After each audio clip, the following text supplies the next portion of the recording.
And to make waffles in this Dash waffle maker for the first time, I'm going to use the Live G Free by Aldi. It is gluten-free, yep, and I've made the pancakes. They are scrumptious. So let's mix it up for waffles this time, and everything's out that we need.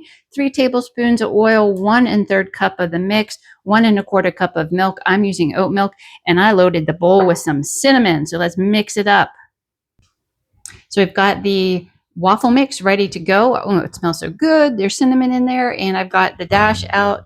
Good solid 4 minutes for it to heat. Okay, so we gently lift the lid, and this is plastic, so it's not hot, but of course inside is hot. And I've got this silicone brushing tool to dip into my coconut oil and slather this thing up with oil. Great, so it's heated up. Let's lift this lid and pour, and it says obviously pour in the bottom section, and we're not supposed to have to worry if it overflows because it'll catch it. Let me get this poured. First time doing this, I try to get it pretty much even, so let's close it up.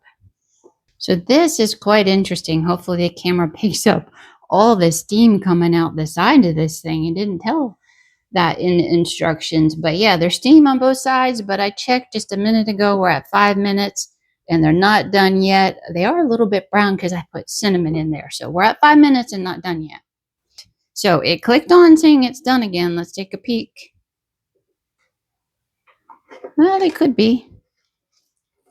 Actually, they do. They look good. They look great. So obviously I didn't get full coverage, but let's let these cool off while we do the rest of the batter, and we'll do a taste test.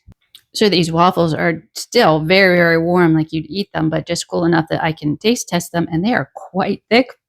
So for the second batch, I added more milk than what the box said. If you're gonna like stack them up while the whole family's getting ready, you know, I'd put them on the cooling rack, but super, super thick. So second time I added more milk, and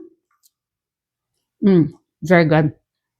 Very tasty. I probably would have let them in a little bit longer just because the batter was so thick.